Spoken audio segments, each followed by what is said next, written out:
The weapon wasn't firing. That was the first thing Fleet Commander Vreth noticed when her sensor array swept across the human vessel. Not the vessel itself, not its configuration, not even the crude, almost laughable protrusions bolted along its hull like tumors on old bone. What stopped her was the silence where there should have been energy discharge.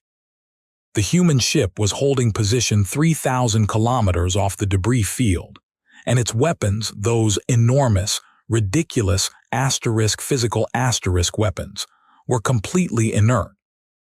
She had expected aggression. Every protocol, every behavioral model, every psychological profile the Galactic Council had constructed predicted aggression. Instead, the ship was waiting. Her second-in-command, Assessor Deln, stepped beside her at the observation rail. He studied the sensor readout for a long moment. "It hasn't moved in 4 hours," he said. "I know. Commander, the cannons." "I know," she said again. She didn't tell him what she was actually thinking. What she was actually thinking was that she had reviewed every known record of human military engagement, and not one of them had included a 4-hour pause. Humans didn't pause. Humans were categorized as reactive, emotionally volatile, tactically impulsive. They escalated. They charged.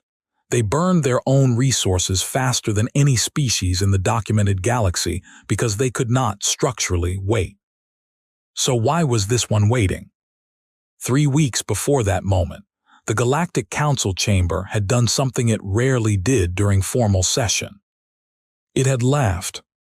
Not politely, not the restrained, translated through diplomatic filters kind of laughter that occasionally softened tense proceedings. Real laughter, the kind that rippled through 17 species simultaneously and created a sound like wind through metal reeds, high and low and clicking and resonant all at once. The source of that laughter was a human named Sergeant Commander Elena Vasquez, who stood at the presentation podium with a holographic display behind her showing schematics of the USCS Ardent asterisk, and who did not flinch when the laughter started. She had expected it. She let it run for 8 full seconds, she'd counted. She'd actually practiced counting. And then she cleared her throat once, quietly, and the microphone picked it up and carried it through the chamber with enough precision that the laughter stuttered and died. "I understand the reaction," she said. "I'd like to explain the reasoning." The Threnali delegate, a being of approximately 11 feet and the bureaucratic disposition of a glacier, folded 4 of its 6 arms and regarded her with compound eyes that conveyed something between amusement and pity.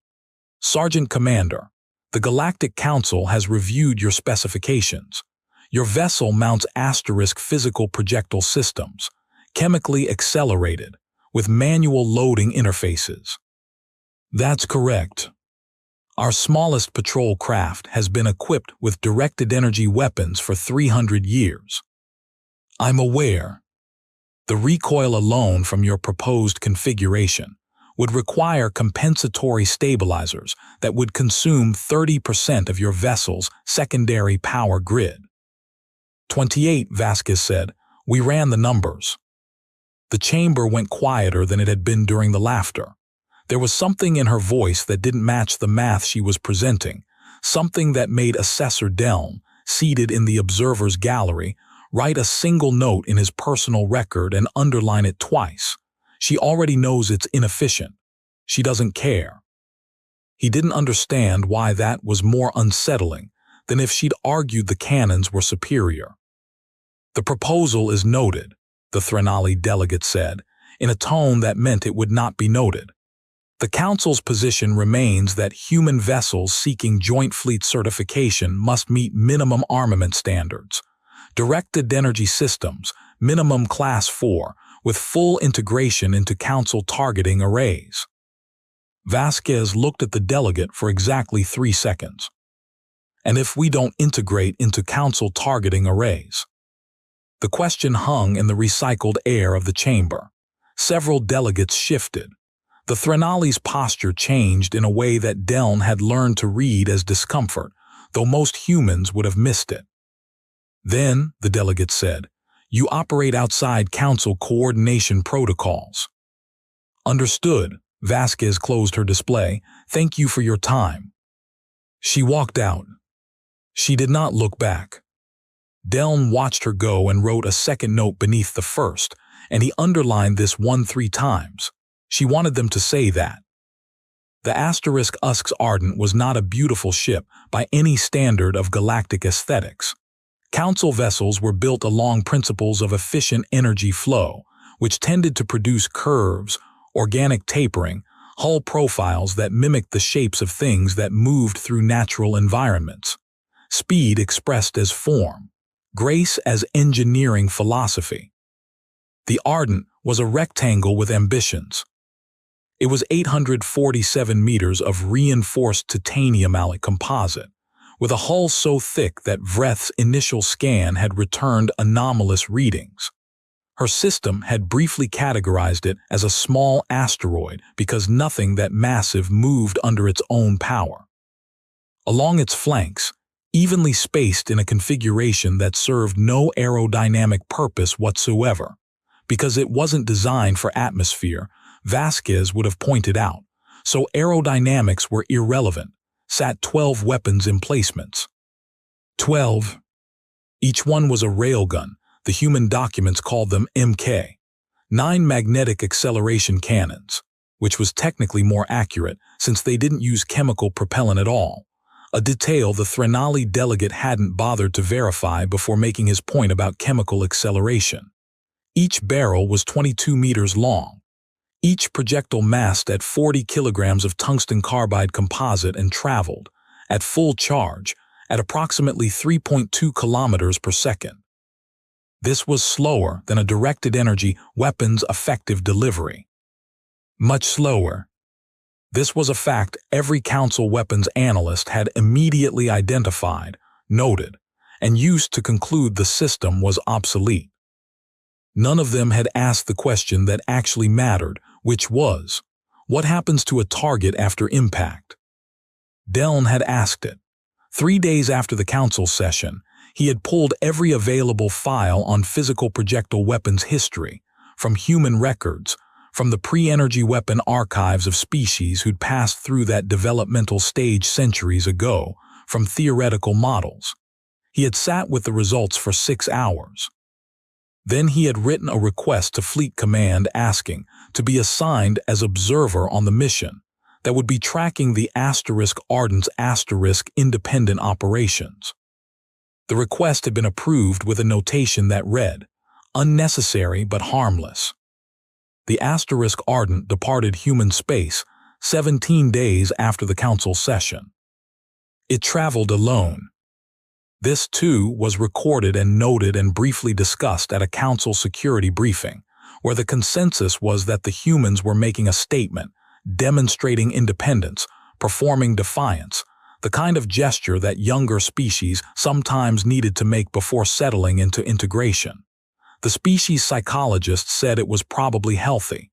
Let them have their moment. They joined the targeting network eventually.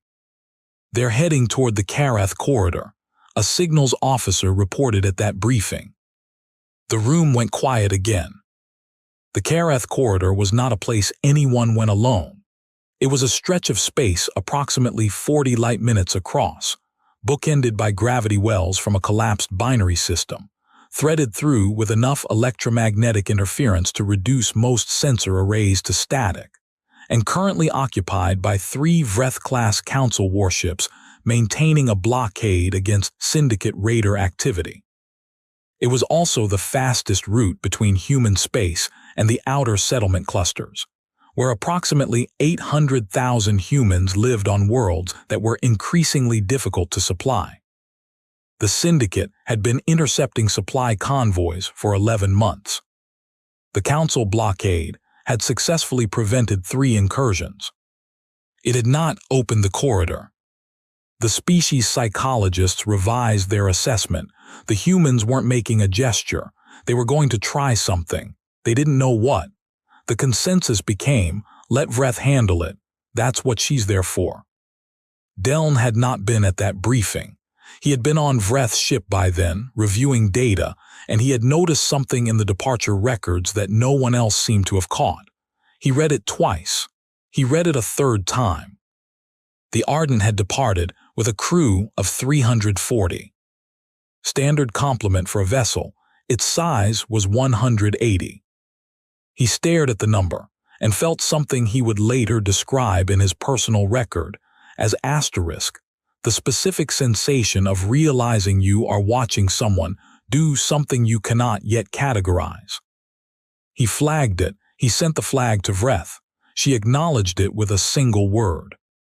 Noted. Commander. Deln stood at the observation rail again. The Ardent was still not moving. I've been going through the crew manifest the humans filed before departure.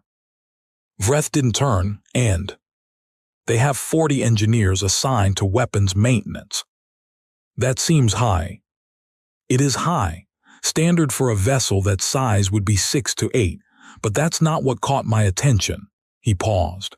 They also have 12 personnel listed as asterisk ammunition handlers. Now she turned. A job title, Deln said carefully. That implies the weapons require human intervention between each firing cycle. Manual loading. Manual loading on a vessel that will be engaging in active combat operations.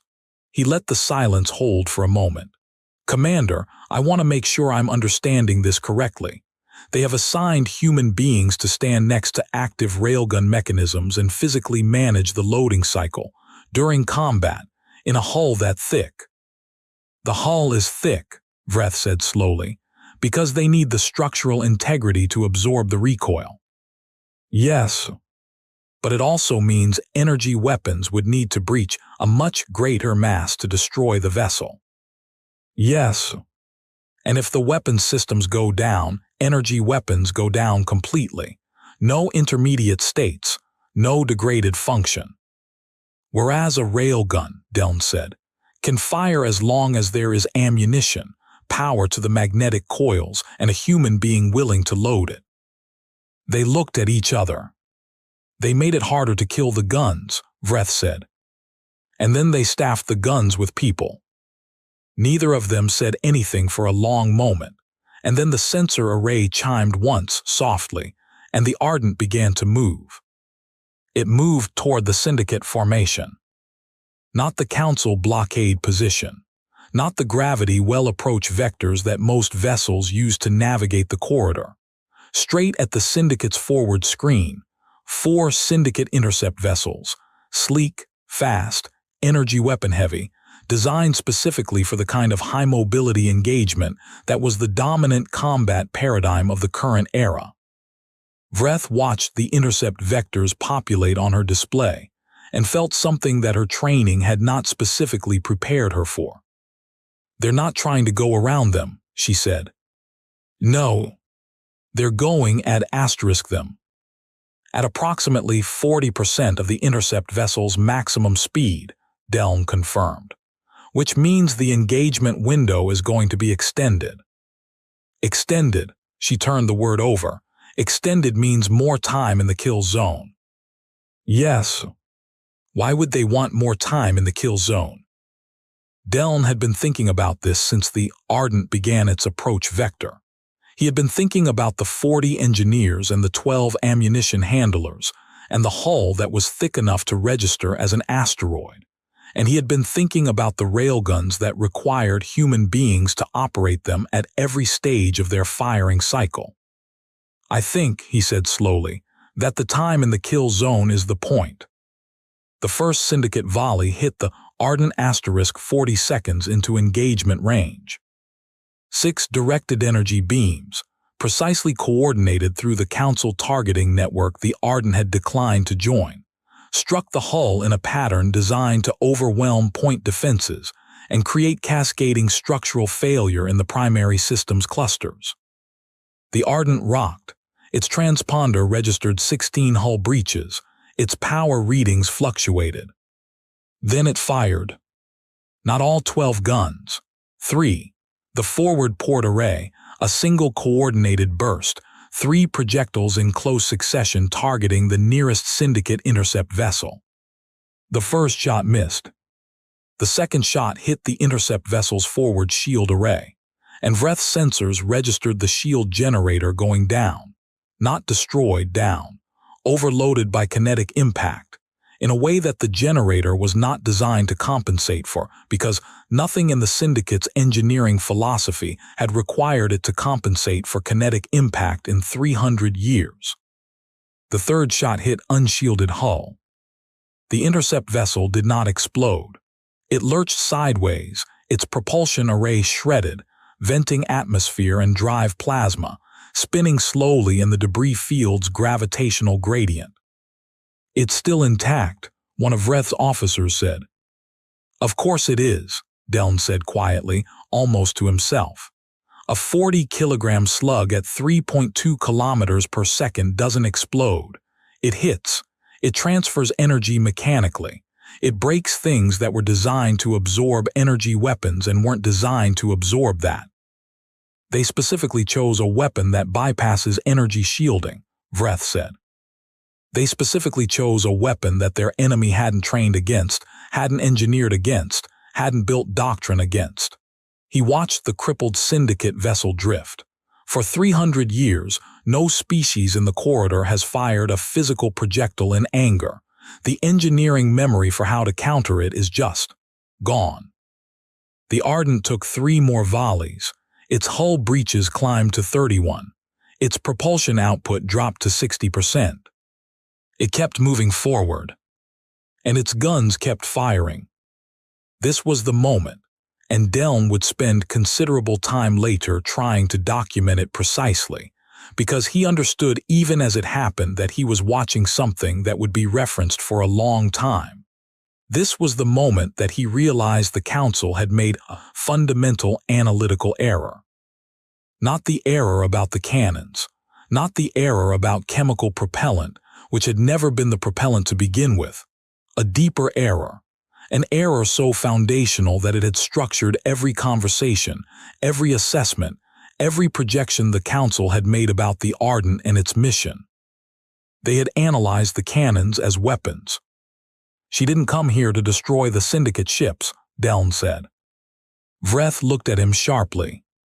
"She came here to open the corridor." He pulled up the navigation overlay on his secondary display. "Look at the attack vector. She's not positioning for maximum weapons effectiveness. She's positioning to push the Syndicate formation laterally. She needs them moved, not destroyed." He traced the vector with one finger. "If the formation breaks left to maintain firing solutions on the Ardent asterisk, the central lane opens. If they break right, the gravity well approach vectors open. She needs them to respond to her, not the other way around." "She's using a battleship as bait," Vreth said. "She's using a battleship as bait that can take an enormous amount of punishment and keep pressing forward. She designed the ship to absorb fire. She crewed it with enough people to keep fighting through damage that would force an automated system to retreat. She put physical weapons on it specifically because they'd create a threat profile the Syndicate formation has no doctrine for." He paused. "And she planned this before she ever walked into the Council chamber." Vreth's voice was very quiet. Then the Council session was reconnaissance. She needed them to refuse integration into the targeting network. She couldn't operate this tactic if her vessel was slave to Council fire coordination. The targeting network would have overridden her attack vector the moment it registered as suboptimal. He stopped. He looked at the battle display. She told them exactly what she was doing. She showed them the schematics.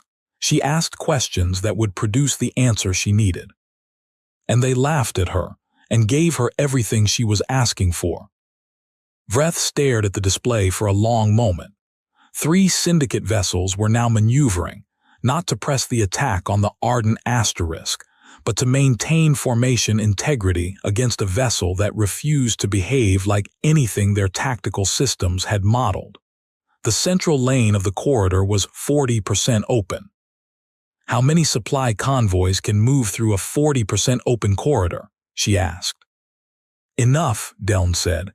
"Enough to supply 800,000 people for 6 months, long enough to negotiate, long enough to change the political situation. He watched the Ardent absorb another volley. She's willing to lose the ship. What do you mean? She went in knowing she might not come out. She designed the ship, she planned the route, she recruited 340 people, and she stood in front of the council and listened to them laugh, and she knew going in that this was a mission the ship might not survive. His voice had changed. He heard it changing and couldn't stop it. She wasn't trying to win the battle. She was trying to buy time. And she priced her own life into the cost before she started. The Ardent took its 47th hull breach at hour 3 of the engagement. Its crew complement, per the distress data that Vreth's ship was now passively receiving, had fallen to 271. 69 people.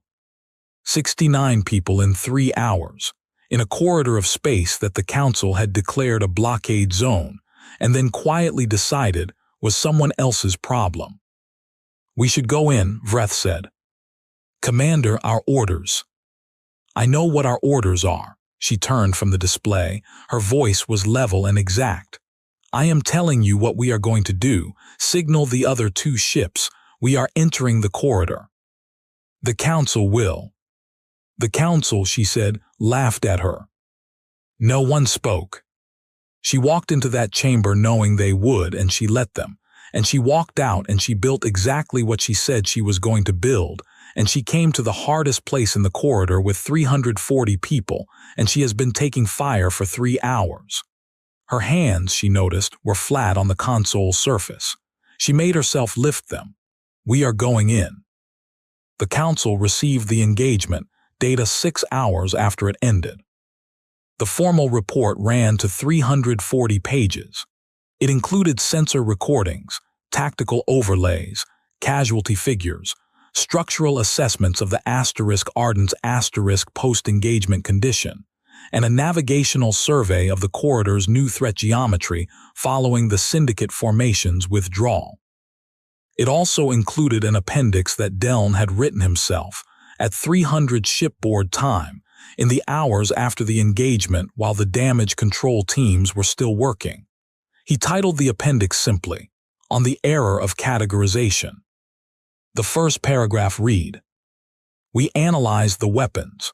We should have analyzed the question the weapons were answering. The cannons were not a tactical choice. They were a philosophical declaration. Humanity did not mount physical projectile systems on their vessel because they believed kinetic weapons were superior to directed energy systems. They mounted them because they were solving a problem that we had not identified as a problem. How do you fight effectively when your enemy has had 300 years to develop countermeasures for every weapon you might use? You use a weapon they forgot existed. You use a weapon that requires a person to operate it, because automated systems can be jammed and overridden and networked away from your control, but a person standing next to a gun and willing to keep loading it cannot. You design for endurance, not efficiency. You plan for the fight to last longer than anyone expects it to last, and you bring enough people that losing some of them does not stop the ones who remain. I watched Sergeant Commander Vasquez walk out of the council chamber. She did not look back. I wrote at the time that she wanted them to refuse her. I was correct about the fact and wrong about the reason. She didn't need them to refuse her. She needed them to dismiss her. There is a difference. Refusal acknowledges threat. Dismissal leaves you free. We dismissed her. She used the time. The report was formally received, acknowledged, and assigned to a subcommittee for review.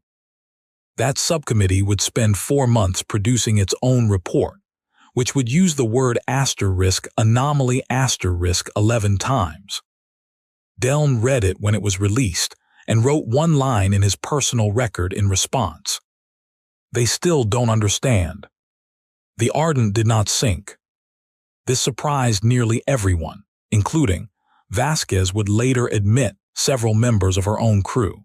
It came through the corridor with its hull breached in 63 places, 2 of its 12 gun emplacements completely destroyed, a third inoperable but theoretically repairable, and an engine configuration that Vreth's engineers described in their assessment as structurally creative. 47 of the 69 casualties had died at their posts. The ammunition handlers, specifically, 3 of them had continued loading through conditions that the post-engagement medical review would classify as *incompatible with continued function. That was the clinical language. The clinical language existed because the medical team had needed to write something down and could not write what they actually meant, which was that those 3 people had been dying and had kept working anyway. Vasquez had not been among the casualties.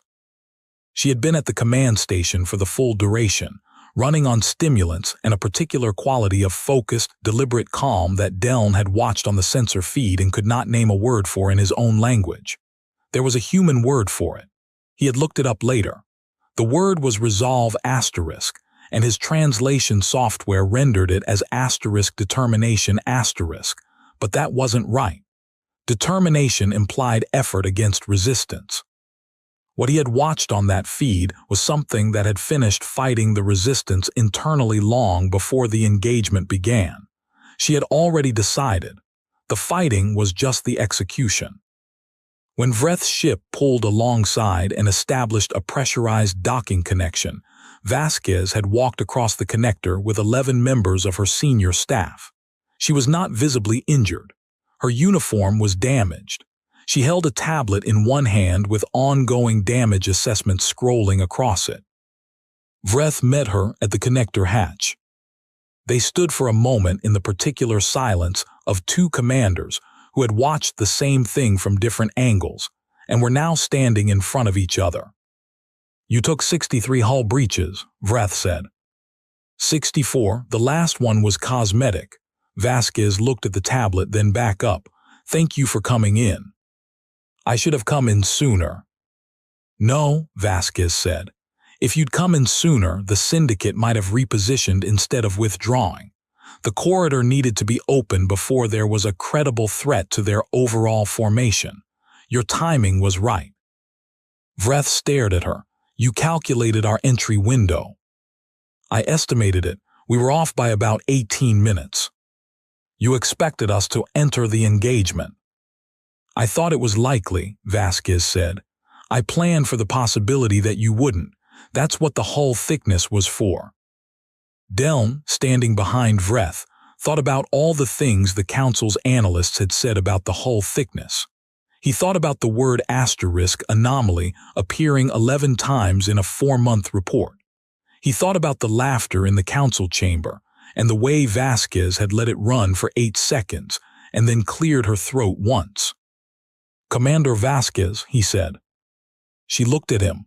Her eyes were very tired and very precise. "When you walked out of the Council chamber," he said, "you had already planned this operation." "It wasn't quite a question. We started planning it 6 months before the Council session," she said. The silence was significant. "You attended the session."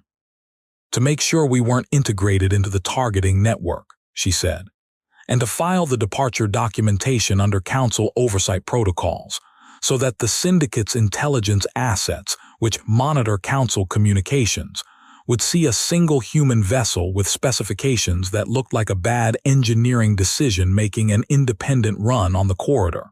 She paused. "We needed them to not take us seriously." "And the Council," Deln said carefully, "provided cover for that by also not taking you seriously." "They were very helpful," Vasquez said, with no particular emphasis. The corridor held. Not because the Syndicate was destroyed, they weren't. Not because the Council blockade became suddenly more effective. It didn't, not immediately. The corridor held because the Ardent's engagement had done something to the Syndicate's formation psychology that no amount of blocked energy fire had managed to do.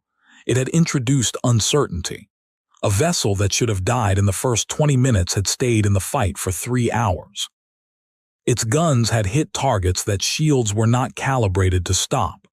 Its crew had kept functioning under conditions that should have forced retreat. The Syndicate's tactical doctrine, polished and perfected against 3 centuries of consistent enemy behavior, had encountered something it had no prepared response for. Not a superior weapon, not a technological advantage, a ship that kept coming when it should have stopped. They pulled back. They pulled back because their models said the ship should be dead and it wasn't. And if their model was wrong about that, what else was it wrong about? Supply convoys moved through within the week, 80,000 tons of food, medicine, and equipment. A political negotiation opened 4 months later. The syndicate's corridor operations had cost them more than they'd gained, and they knew it now, and they were willing to talk. Vasquez was not part of the negotiation. She was on Earth, in a hospital, having the kind of structural assessment done on her own body that her crew had done on the Ardent, cataloging the damage, deciding what could be repaired, making a list of what couldn't. The list of what couldn't was shorter than it might have been, longer than it should have been. She did not complain. Deln's request to visit her there was approved by both sides with less bureaucratic friction than he'd expected. He flew to Earth. He took transit to the city where the hospital was.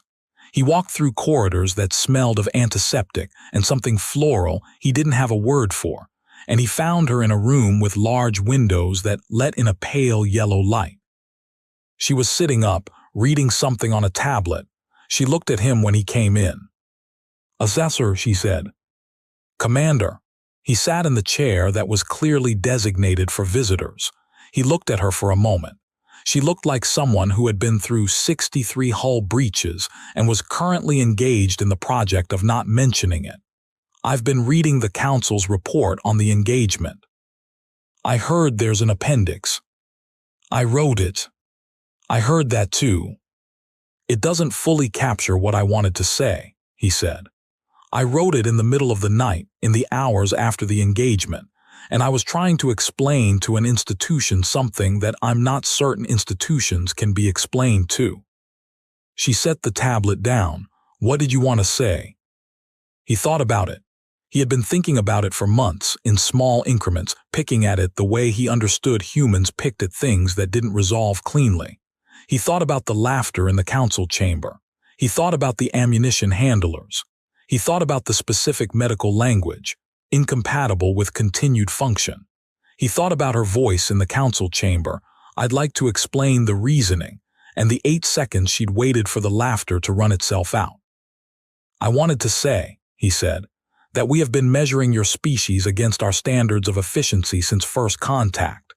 We look at your biology, your pain responses, your emotional systems, your nonlinear decision architecture, and we see inefficiency. We see the places where you don't optimize.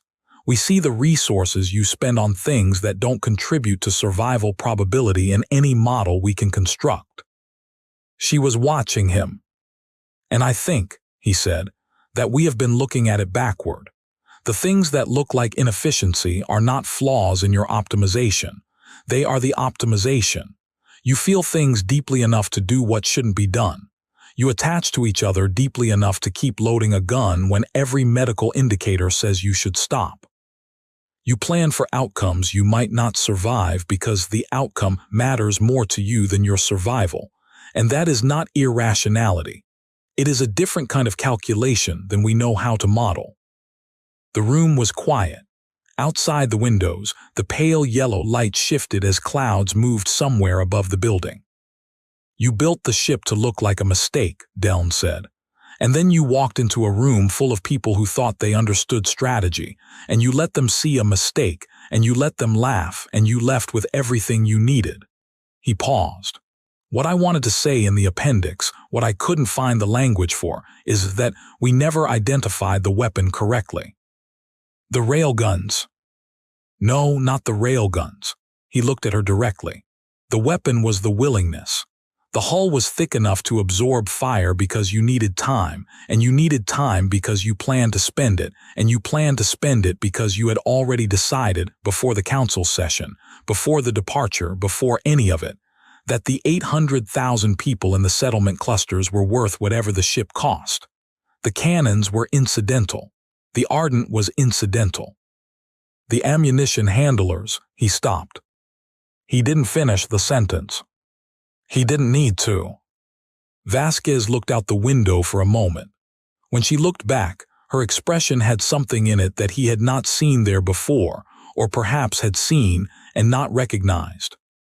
4 of them survived, she said. The ammunition handlers, 4 out of 12. I know. I knew their names before we departed. I knew the names of everyone on that ship. She paused. I still know them. He believed her. The Council is going to classify this engagement as an anomaly, he said.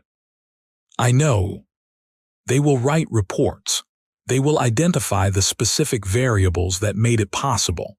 They will construct a model that explains why it worked this time and use that model to predict that it won't work the same way again. They're probably right that it won't work the same way again, she said. I don't need it to. Why not? She picked up the tablet. She glanced at it briefly, then set it back down. Because the corridor is open, because there are 800,000 people being supplied, because the syndicate is at a negotiating table. She looked at him levelly. The Ardent did what it was built to do. I'll build something else. He sat with that for a moment. Then he asked the question he had flown to Earth to ask, the one that had been sitting in him since the engagement, since the council session, since the moment he had watched her walk out of the chamber without looking back. Were you afraid? She looked at him. The pale yellow light moved again. Every minute, she said. He nodded. He stood. He moved toward the door. Assessor. He turned. Your appendix, she said. The part you said you couldn't find the language for. She met his eyes. You found it. He walked out of the hospital into air that smelled like the floral thing he had no word for, and stood for a moment on the human street with human traffic moving around him and a yellow star burning somewhere above the clouds, and he thought about what he had written in the appendix. The part at the end, the part he had almost deleted, the part that his supervisor had flagged as asterisk editorializing. He had written, the Galactic Council has spent 3 centuries developing weapons that minimize exposure, minimize cost, minimize loss. We have built doctrine around the principle that victory achieved efficiently is better than victory achieved with sacrifice. We are not wrong about this, but we have made an assumption that this principle is universal, that every species with sufficient intelligence will converge on efficient optimization as the basis of military and political strategy. Humanity has not converged on this principle. I do not believe humanity will converge on this principle, and I am no longer certain this is because they lack the intelligence to identify it. I think they have identified it. I think they chose differently. And I think the galaxy does not yet understand what it is sharing space with, not because humanity is stronger, not because their weapons are superior, not because their biology grants them some advantage we have failed to catalog, but because there is no model in any council database for a species that calculates acceptable cost before a mission begins, arrives at a number that would stop any rational civilization in its tracks, and then says, yes, that's fine, we'll pay that. We laughed at the cannons. We should have asked why they were still willing to load them. He stood on the street and the clouds shifted, and the yellow light came through fully for a moment. And somewhere in the settlement clusters at the edge of human space, 800,000 people were receiving supplies they had not expected to receive, carried through a corridor that had been opened by a ship that should have died and hadn't, crewed by people who had kept loading guns past every rational endpoint, commanded by a woman who had been afraid every minute and had done it anyway. The galaxy would write reports about the cannons. It would miss the point entirely. And somewhere in a hospital room with large windows, Elena Vasquez was